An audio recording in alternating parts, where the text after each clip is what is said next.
Welcome back in to the TGI Fantasy Football Podcast. First one of the season, the Offseason podcast, which we're throwing together about 3 weeks, 2 weeks before any of the festivities get going.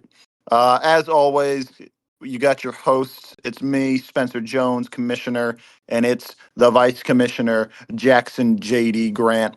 And we are joined by our reigning champion, Alexander Steven Russell. Welcome in, guys.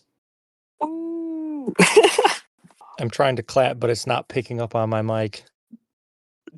Do you remember when Mitch last year was like screaming into his mic and it just went into like distortion? It like peaked and then like would cut out every other half second because he kept peaking the mic. Yeah. That was good times. I forgot about that until literally just right now. A-Russ, as our king at the moment, do you have any words of wisdom that you would like to dispose on us?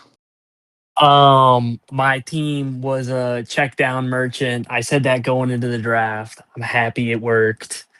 Glad we got rid of full PPR. That was stupid, I think. I don't have any wisdom. I'm not smart enough to have wisdom. I see some gray in your hair. There's definitely wisdom up there. There's no gray in my hair. I've got beautiful red locks. It's okay. It's red locks. I say to a league where being a ginger isn't a minority. Um, I, well, I think Logan might be our only blonde member now that I think about it. I'm trying to think off the top of my head.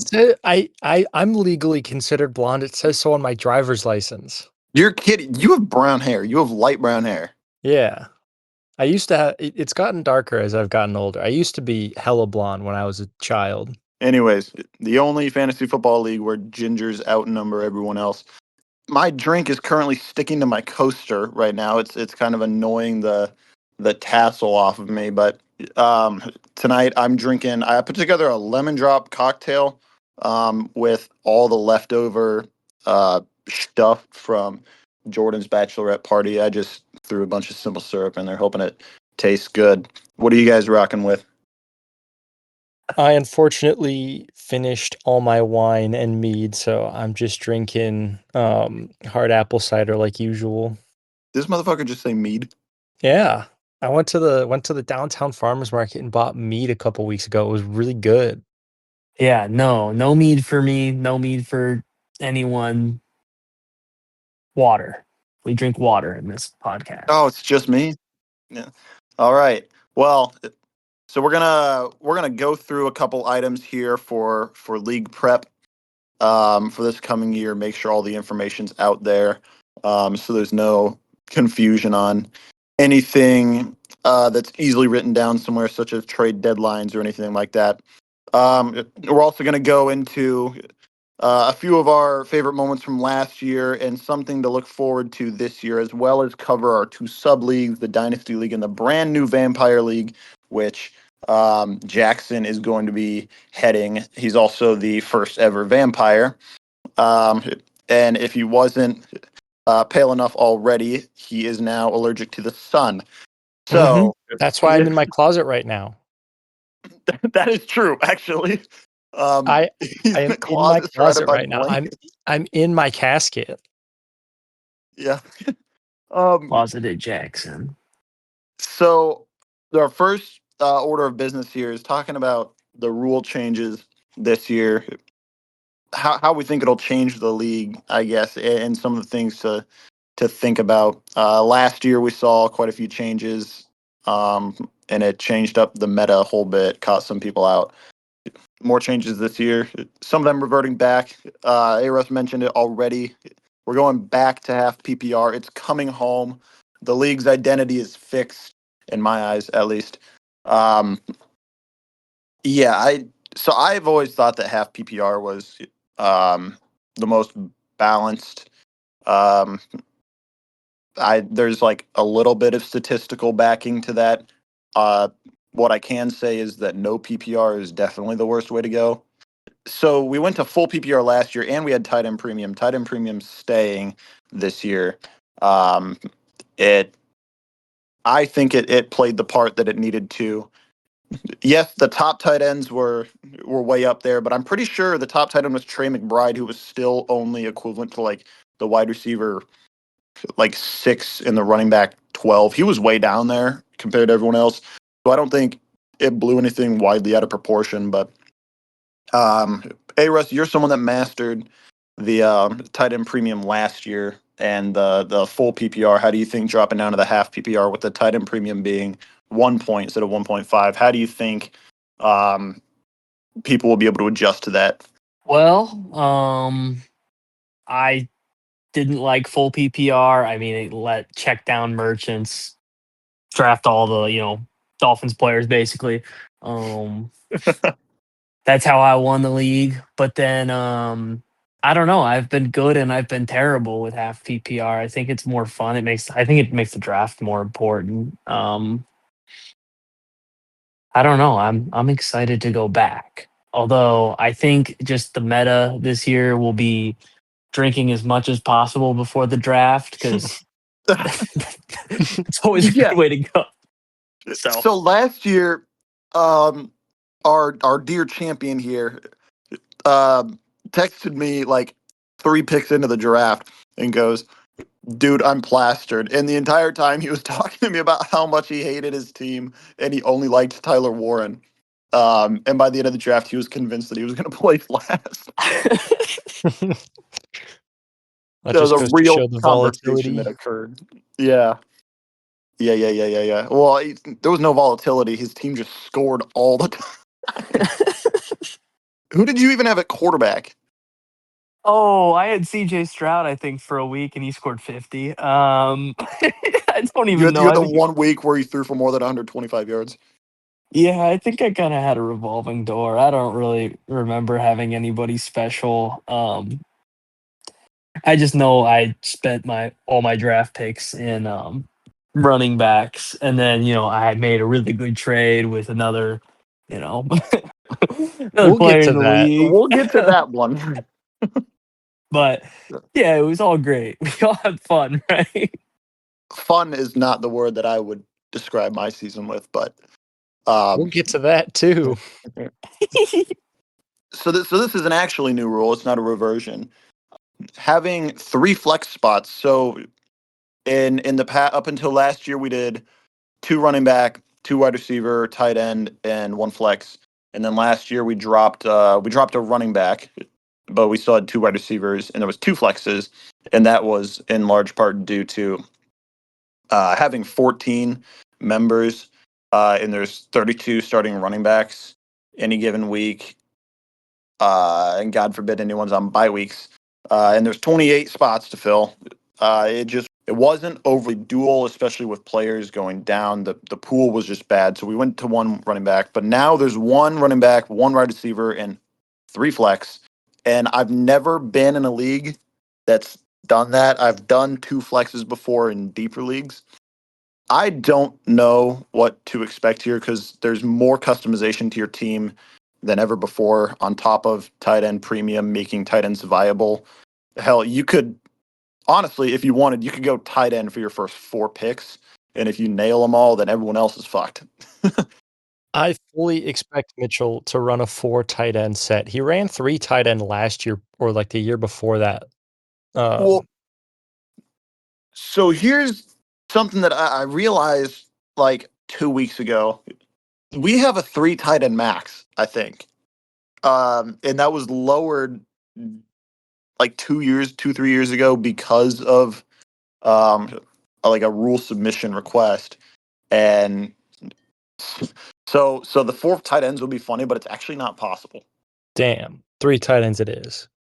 So I think it'd be funny if someone could, well, I guess you could have 5 tight ends on your roster technically if you have 2 in IR, but yeah, I don't know what to expect. I don't know the draft strategy for that. I mean, you can ask ChatGPT and it just tells you to draft Aaron Rodgers first overall because it's 2 years behind. But I'm thinking we take all QBs.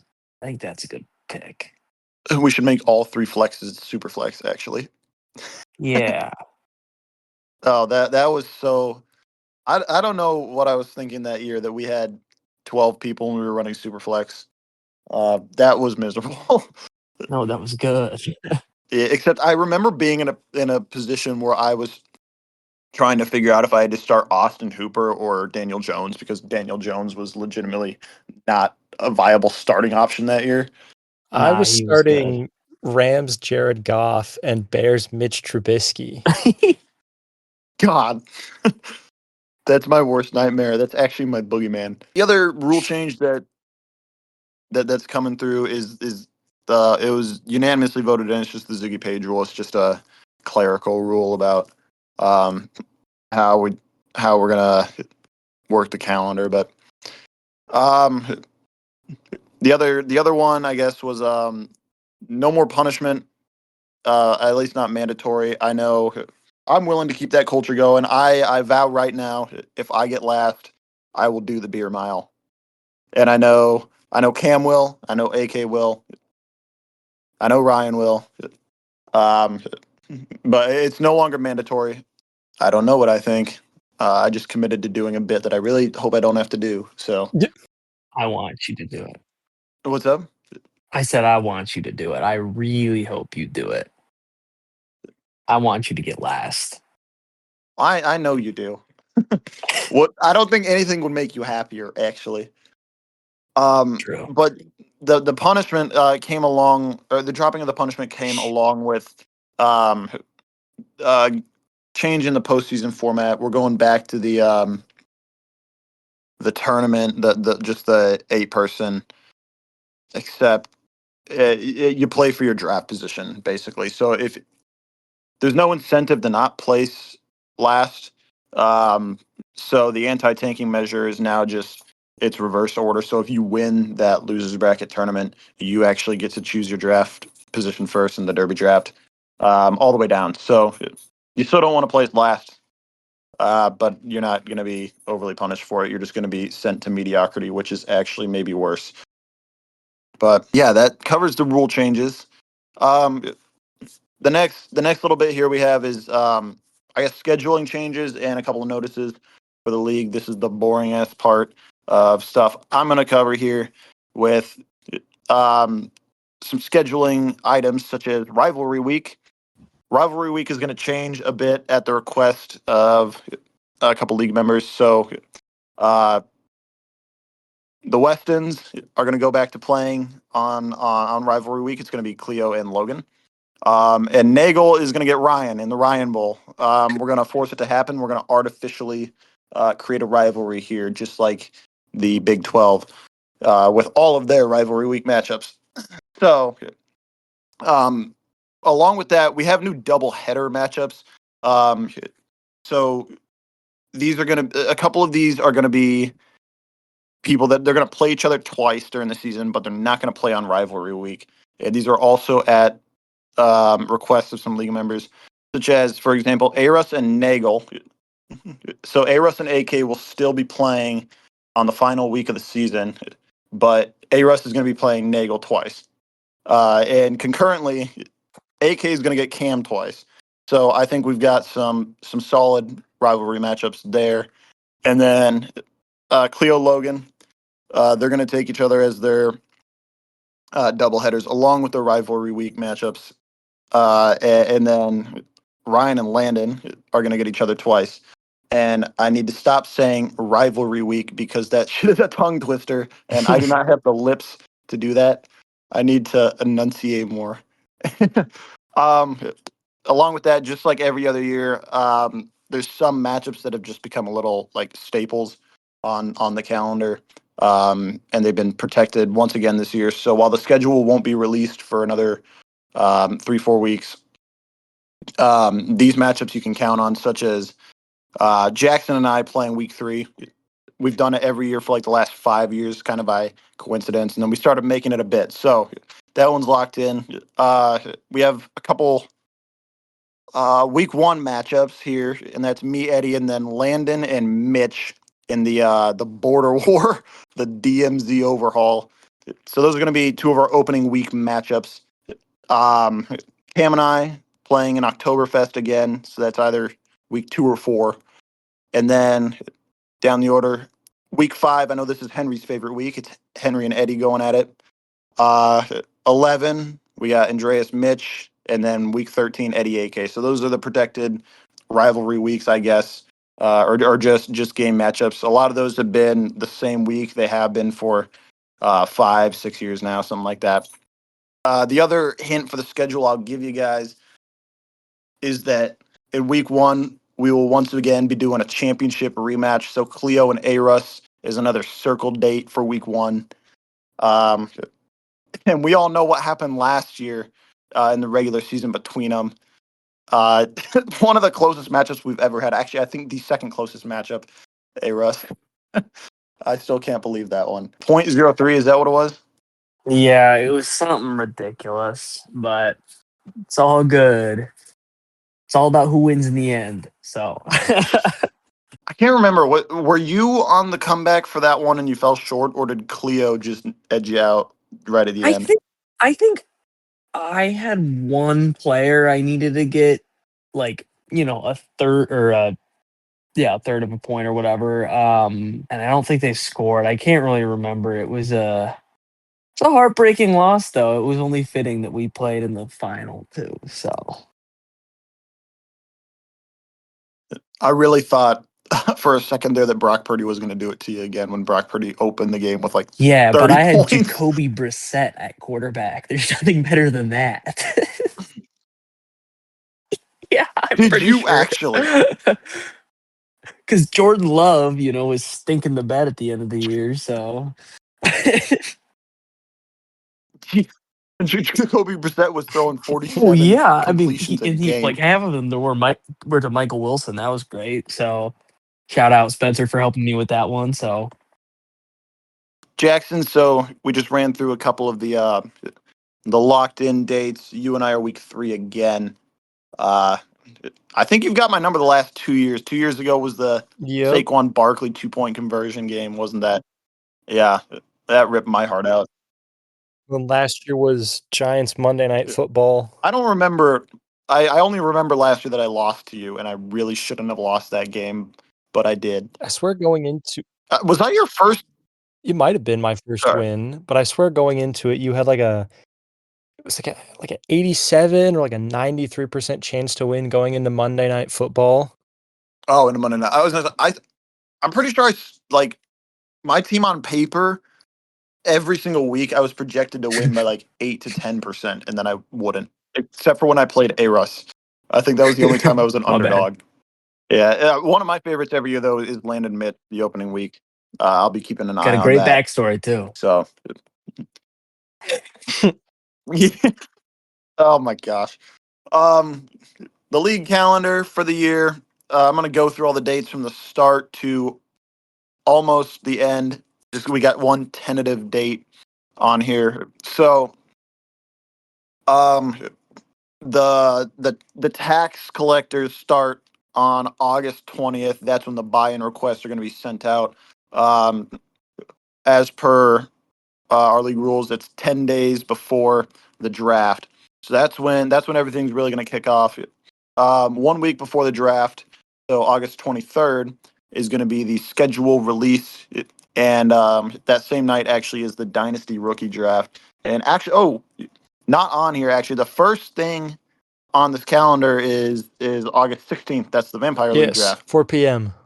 Unless that doesn't really work, in which case we'll do it at a different time, but right now it's a very tentative August 16th at 4 PM. Yeah. So disregard what I said. That's the first date, but schedule release is the 23rd, a week before the draft. 3 days before the draft, the 27th, buy-ins are due. Because of Mike Bonner, there has to be a time that those are due, or else they just won't get paid. Um, and then starting that same day is going to be the Derby draft for the next 2 days at least, roughly. The Derby draft is the colloquial term, I guess, for um, us selecting our draft positions. So uh, Henry will get first. He'll get to choose his position first, and he'll probably go for fourth because it's the best one, in my opinion. Um, August 29th is the day before the draft. That's the last day for Henry to complete his beer mile. I have high hopes because he's been um, He's been asking me about the time to beat. I don't remember. Did Eddie have a 10:30 exactly last year, or like a 10:09? What did he It have? was something like that. Yeah. So Henry's going for broke. At least that's the impression that I'm being given.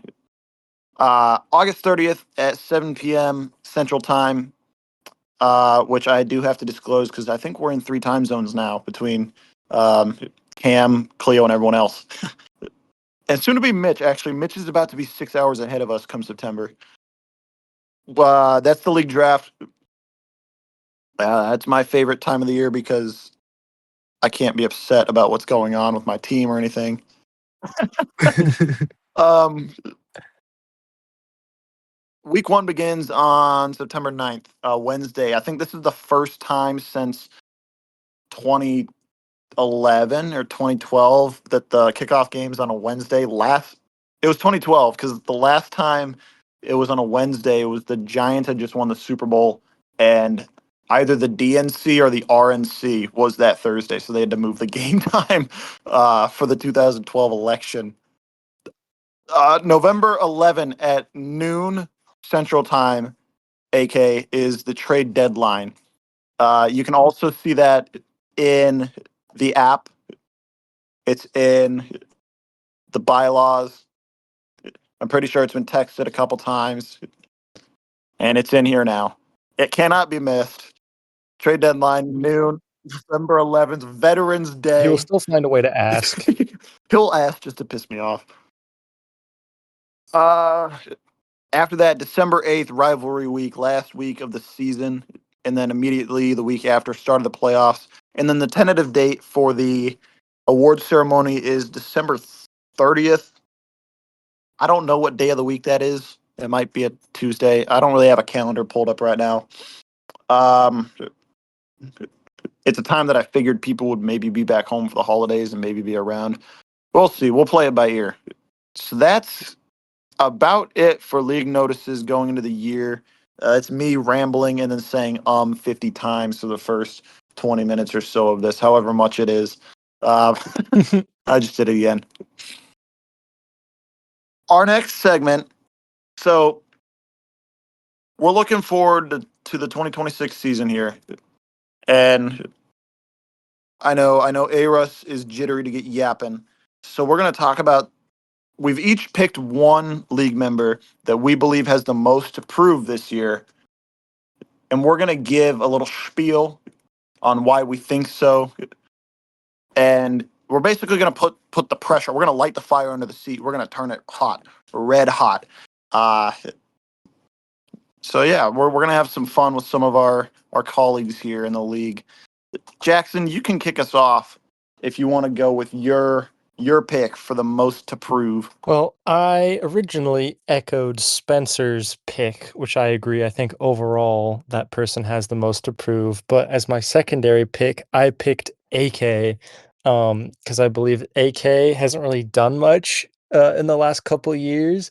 And while he does have a claim to fame with his championship, it's a Mickey Mouse ass championship where he averaged under 100 points each week.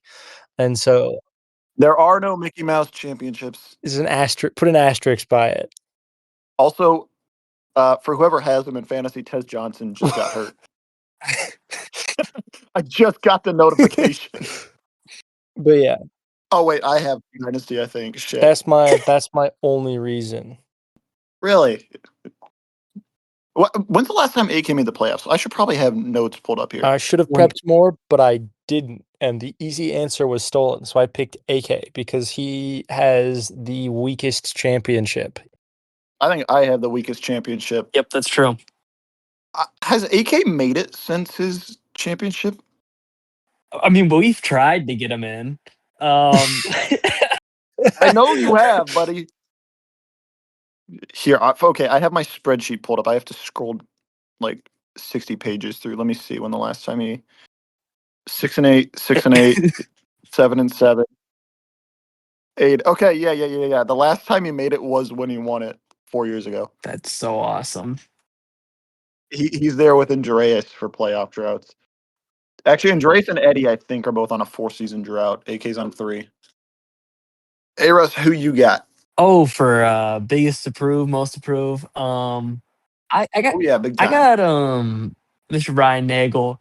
I will say, I think he's got the most to prove because he had such a great run last year, like with a 9-0 start. I think he's a little bit of a white middle class fraud. um, he was playing with so much grit last year.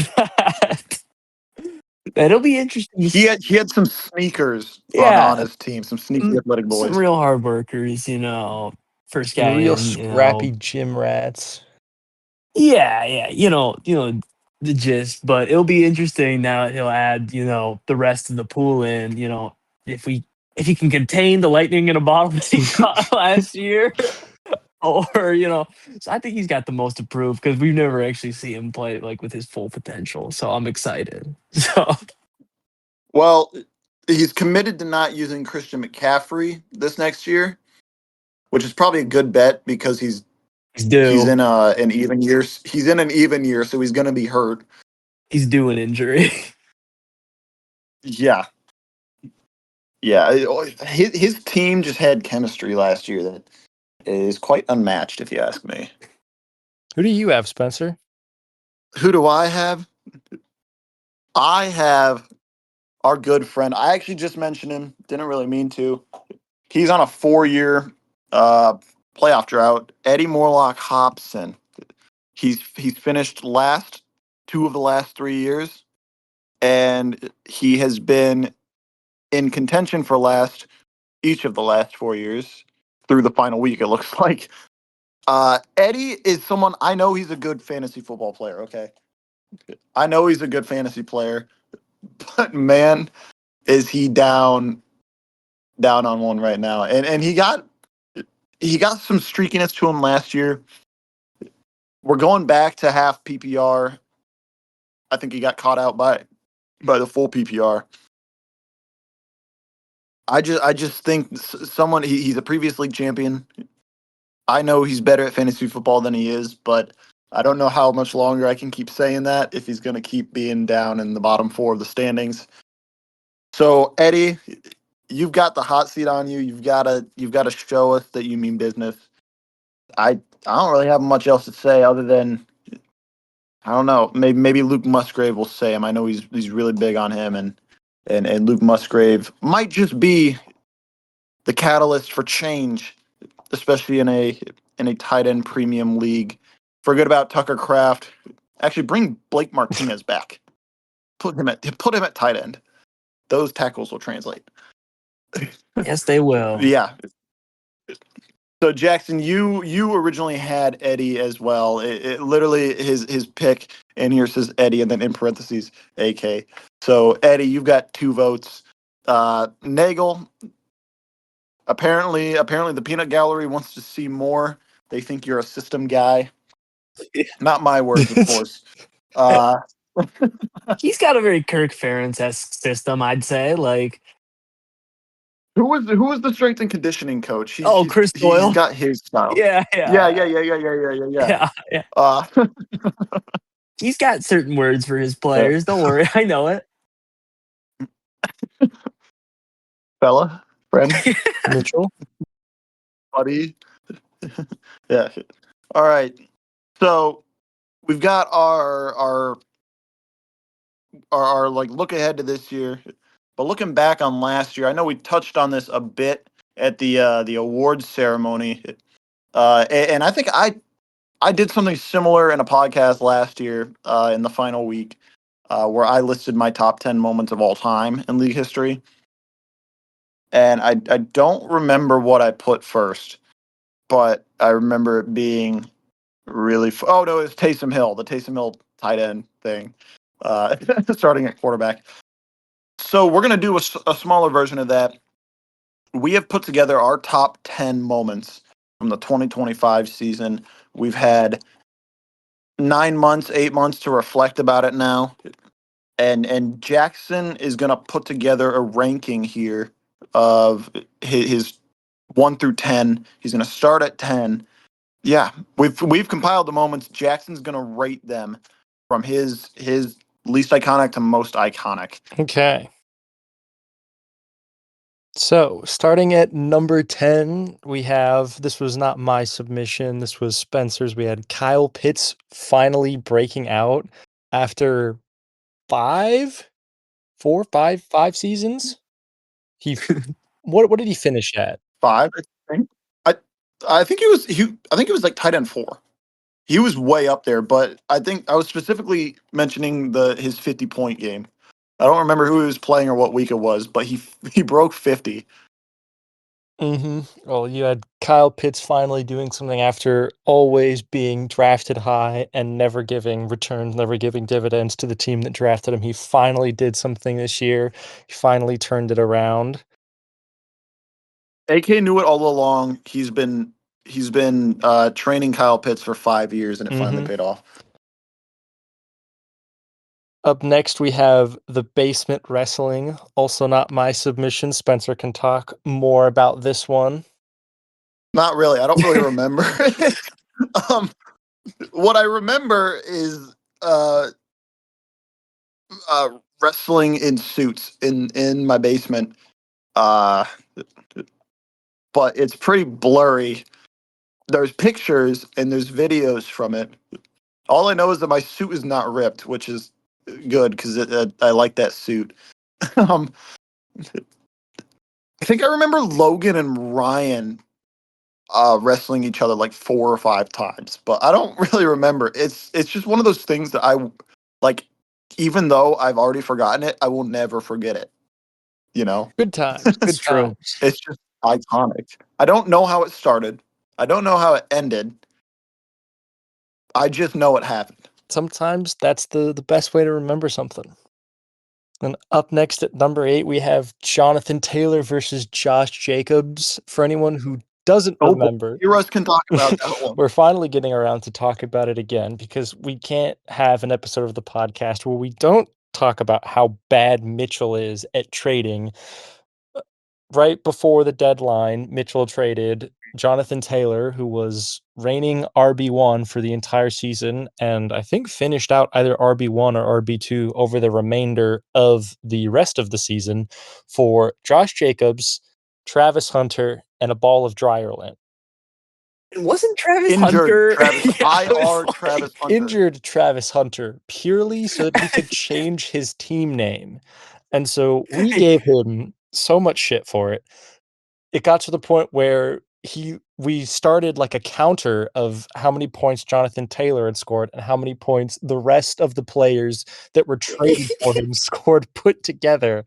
And I think he finished out overall the higher point score, and I think scored more points each week except for one when he had like a below average game for him, which was probably like 16 points. But yeah, Mitchell famously had to get on the podcast and defend his trading, which led to another moment, which we will reference later. So this trade actually still isn't completed because I'm pretty sure this trade also included There's a pick swap in it. Oh, yeah. the conditional pick swap.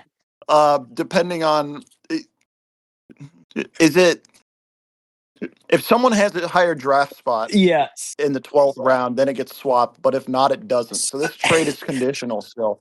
It's I get whatever pick is higher, so I still win on this part of the trade too. It's so dumb. But also, the best part about this counter is that if this trade, like if that pick swap happens, we can still continue this points counter into this year to see who wins on this trade on We points. have to do that now. What were you saying, Aaron? Well, the best part is I didn't even, I didn't propose this trade. He did.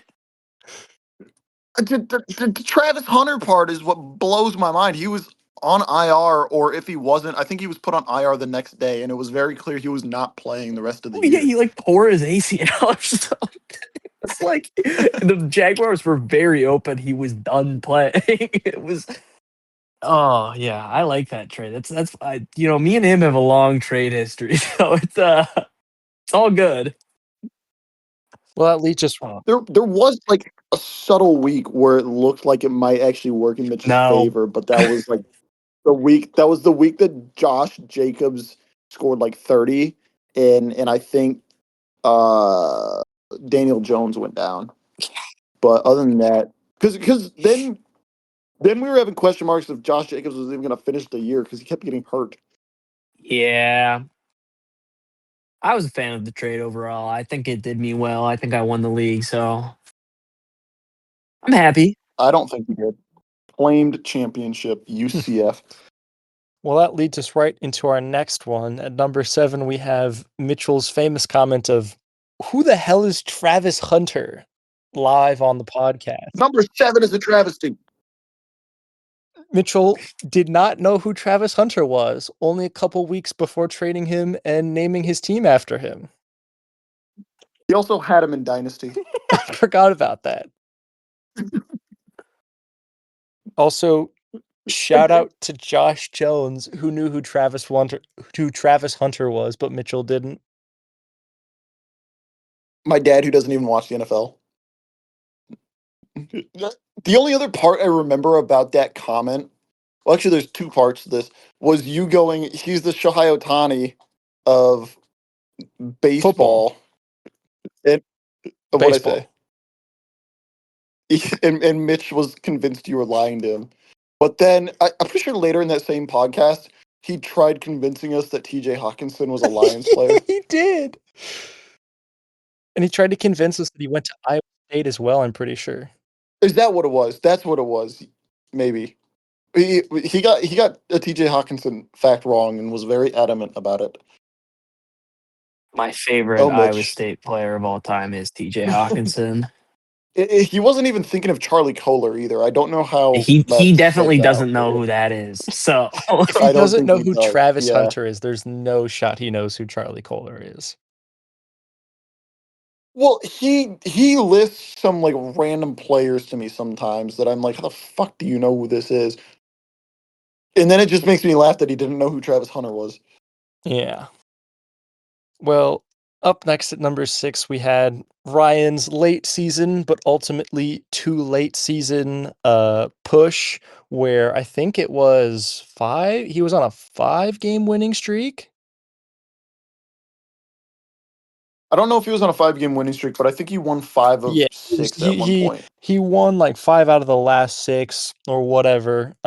He was winning. He was on a hot streak to end the season, and I remember like making a joke about it because he had a pretty bad record the first half of the season. And I think he finally won a game, and I made a joke on the podcast being like, "This is the start of the Ryan postseason comeback," and then he just kept winning. And I just doubled down on it every single time he won. And it got to the point where some things may or may not have occurred during the podcast recording. But ultimately, It's yeah, it was everywhere. a game and some change short from making it to the postseason, but it was still legendary regardless. Okay, no, you were actually right. So he was 1-7, and then he won 5 Yeah. straight, and he went to 6-7, and I think he actually controlled his own destiny into the playoffs at that point before losing the last 2 games. Well, up next, at our 5th spot, we have white people being really good at football. As we all know, one Ryan Nagel drafted a team of hard workers, first in, last out type of guys, some real gym rat daughter daters, and he was the team to beat for the first 10 weeks of the season. Gym rat daughter daters? What? Did you say gym rat? Yeah, That's not real. There's no way you just said that. I did. What did you get that from, like TikTok? Or I'm not on TikTok. was that just like ad lib? I'm just spitballing. I just said what came to mind. No, that's a quote. I'm using that one. Are you saying you wouldn't look at that team and be like, yeah, I'd let these players date my daughter? No comment. New bit. Moving on. Well, that brings us into our number 4 spot, just shy of the podium. We have Spencer's slow descent into madness over the season. To remind everyone of what Spencer and I did 2 seasons ago, we had a blockbuster trade where Spencer traded essentially all the best players on his team for multiple first round or a first round pick, third round pick, and a bunch of late season pick swaps, and was trying to set up for a super team this season, but due to some certain terrorists who wear purple uniforms, that did not come to pass this season. And after I beat him in week 3, it was kind of all downhill for him the rest of the season. I still stand by that drafting Malik Neighbors and Justin Jefferson in the first round and having the 2 worst picks in probably the first 3 rounds is just horrible. Sucks to suck.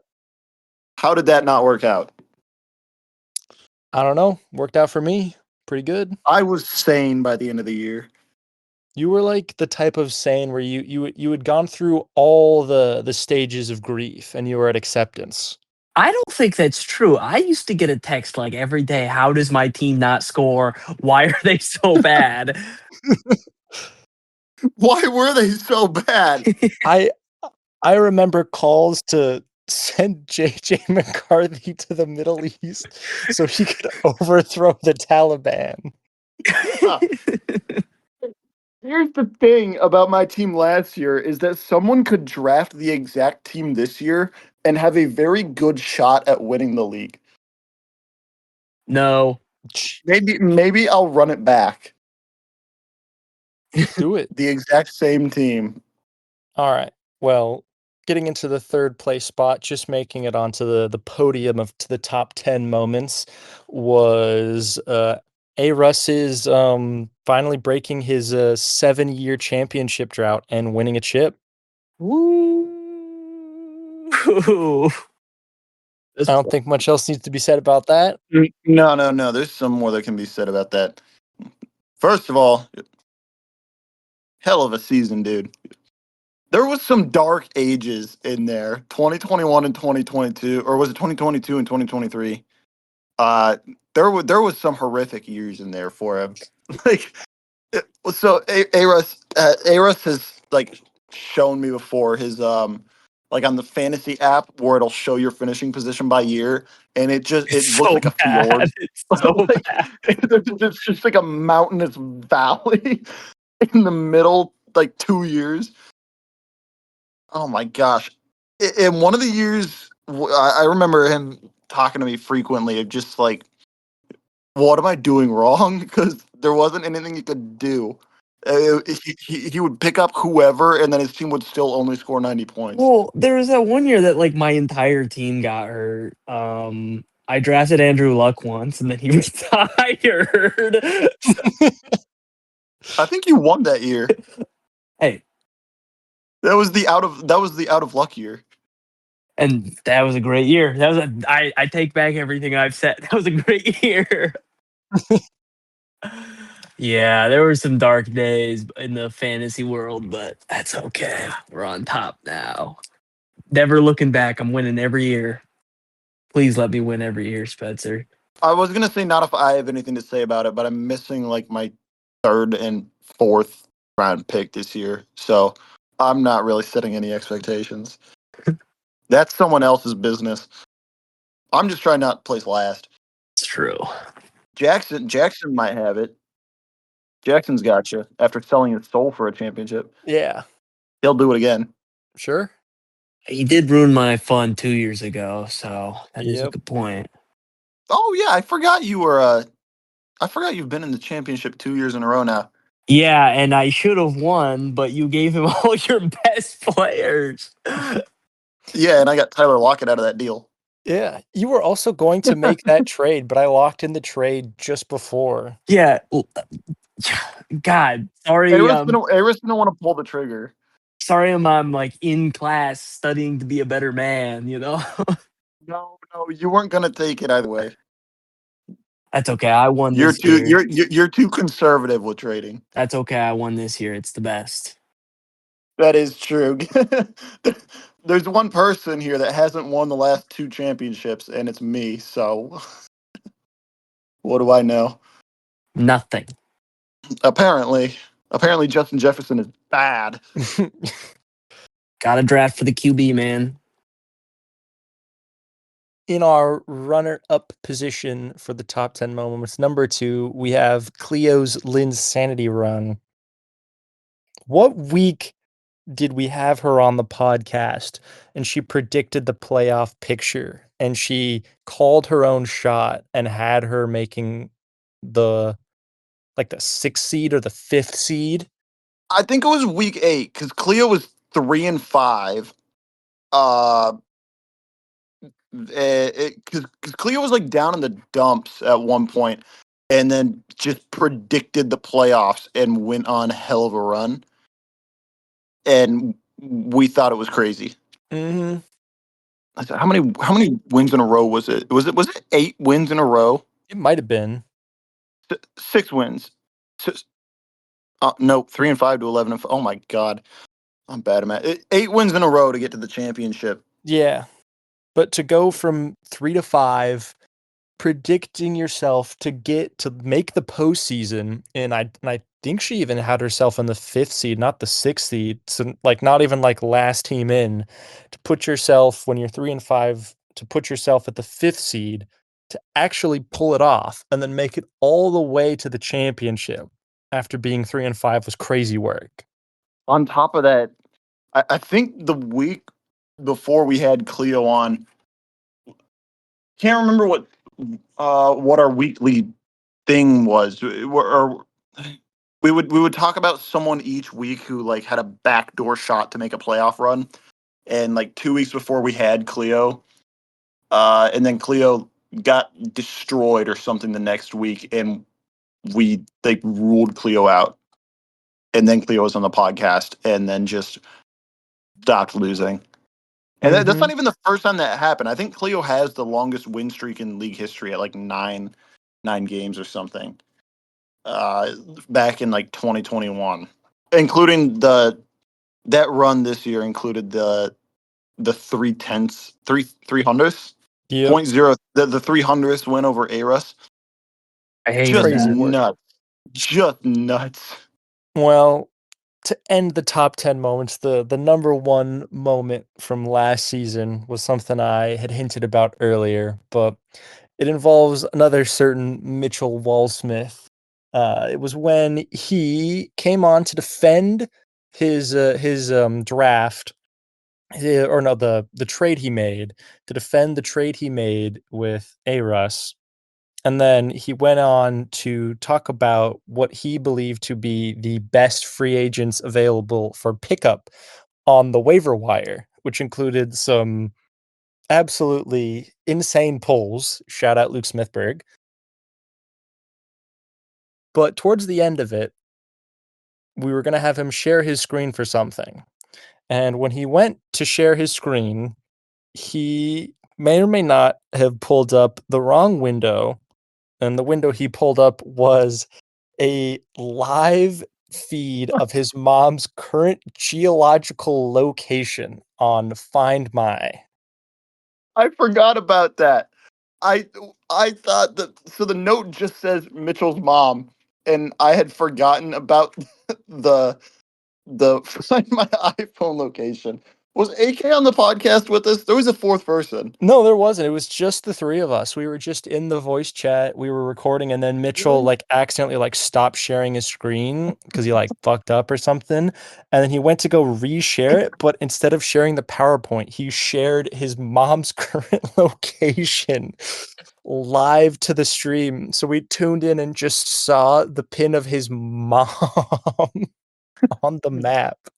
I forgot about that. I really thought there was a 4th person. No, it was just the Oh, 3 of us.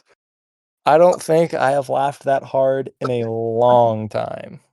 I remember crying. I remember having to mute because I was crying. Mm-hmm. So in the number 1 spot, we have Mitchell doxing his mom to a live studio audience. So I thought the bit was just going to be the Mitchell's mom bit because my dynasty team name is still just Stephanie Flora. Nope. What? I really thought that was the bit. I had forgotten about the screen sharing incident. Yep. Don't look up Don't look up Mitchell Rule 34. What? Right.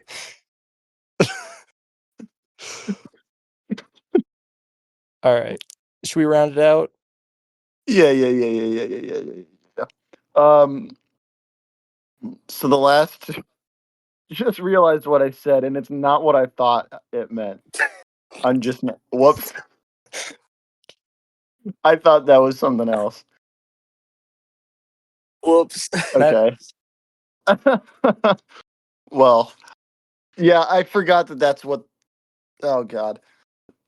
We're gonna talk about our two sub leagues. So I the Dynasty League and Jackson the Vampire League. The Vampire League's brand new this year, and we've got some exciting faces in there. Jackson will be covering that. As for the Dynasty League,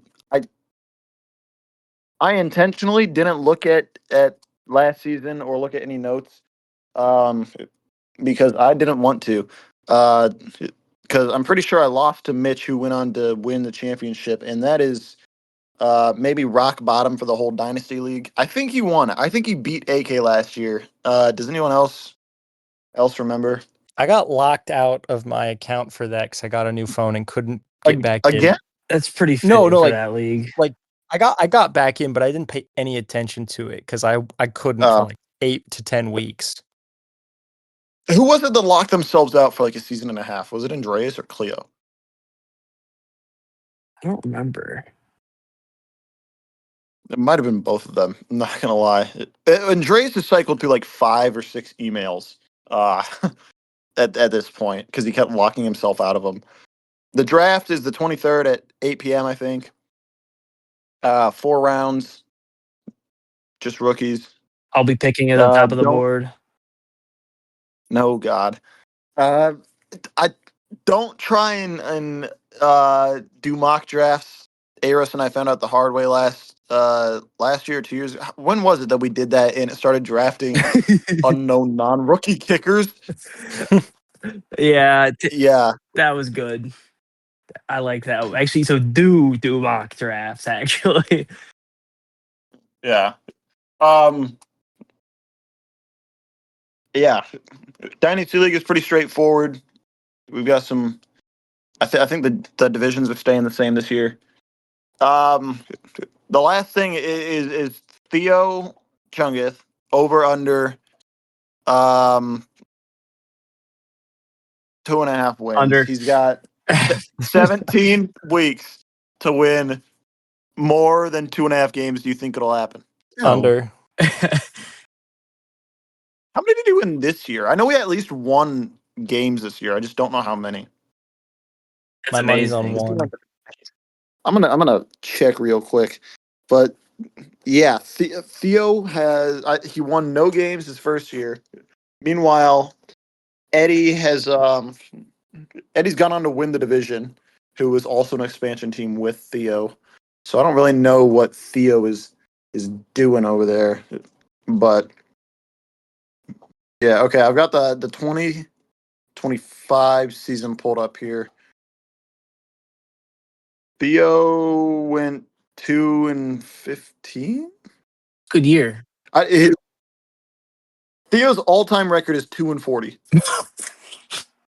Whoa. Oh my God, how?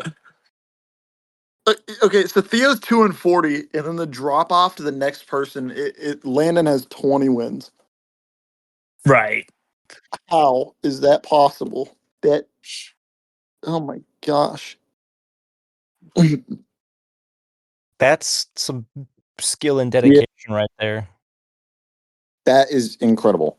Incredible work, honestly. But yeah, so that's about all I have for the Dynasty League. It's pretty tame over there.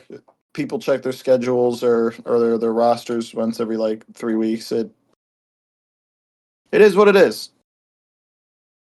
Good stuff. Yeah. Well, now it's my turn to talk about the Vampire League.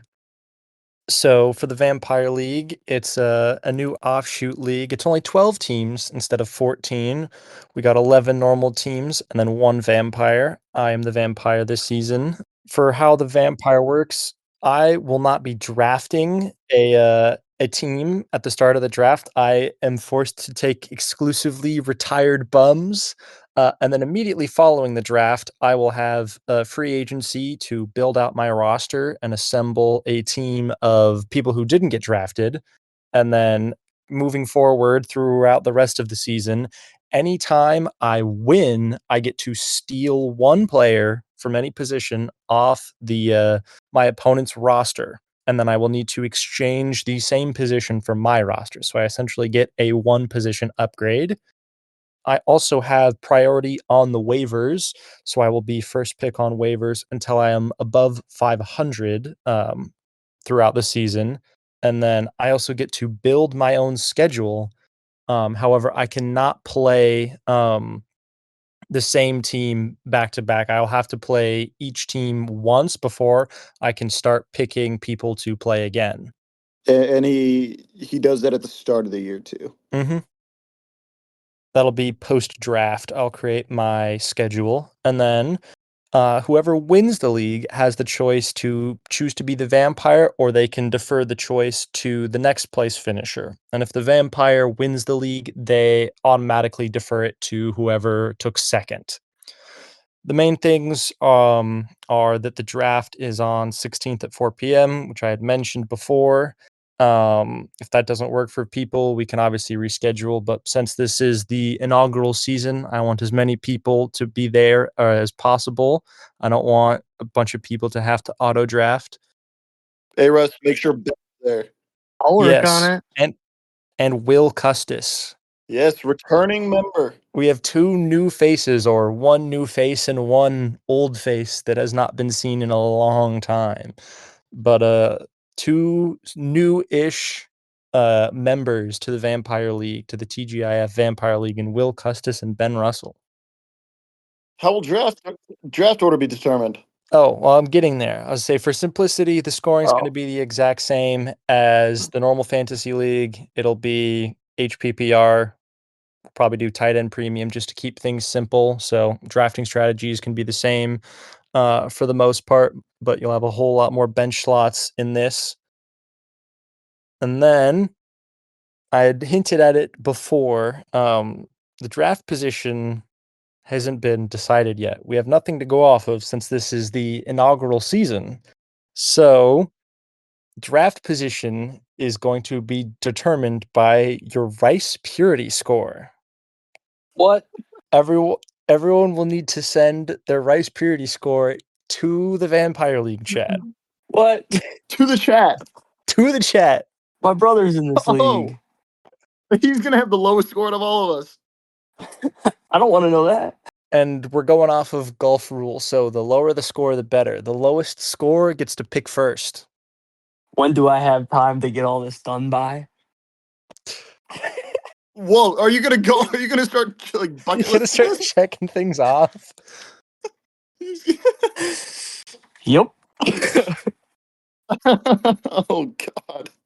You also, notably, can lie about your score if you want. You can throw the test. However, you will be subjected to endless questioning from the members of the group chat as to why that score is so low. But is it lowest score wins or highest score wins? Lowest score wins. Gotcha. Who's in this league again? Yeah, I'm trying to think of who off the top of my head I think is gonna be where. Hold on, let me pull up the chat. I need to. Oh goodness. Oh, Jesus. Okay. Who's in this league, Spencer? You, Ben, Cam, Cleo, Eddie, Henry, Jackson, Ryan, AK, Will, and myself. Oh, interesting. Oh, interesting. Jackson's gonna be drafting last. I'm not drafting, so it doesn't really matter. Oh shit! I forgot about I was that. like, hold on a second. Wait a second. Shit. I'm not gonna take any bets on this. We'll have to wait and see. Yeah. We should, before Alright. the podcast just goes out completely unprompted, all post our scores in the chat, and everyone will have no idea what's going on. I'll just throw a number in and we'll wonder what's going on. Um.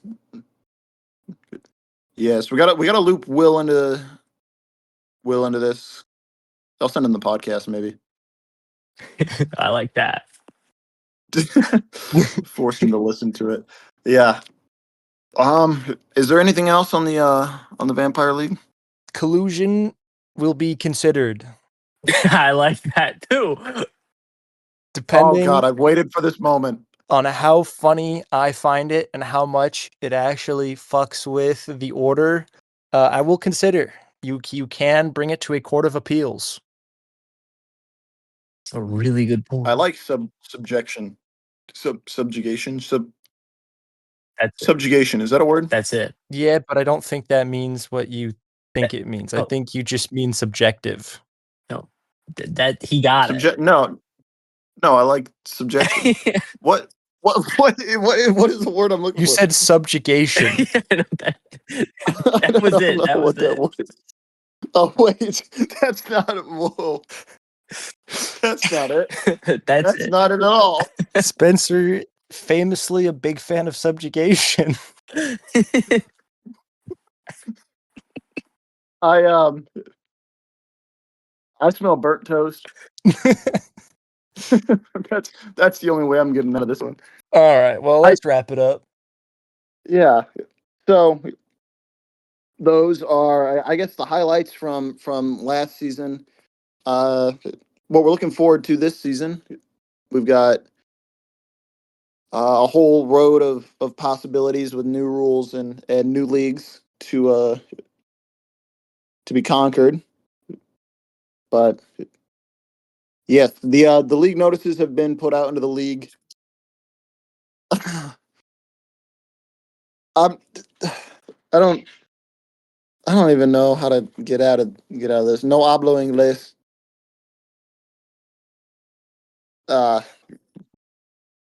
Yeah. Anyways, we'll see you guys at the draft. The first podcast will be following week 1, perhaps. I'm not really sure. We don't really have a full schedule wrapped up for this yet, but podcast will still be out regularly to talk about the things going on around the league. So with that, we'll be signing off. We will see you come draft time.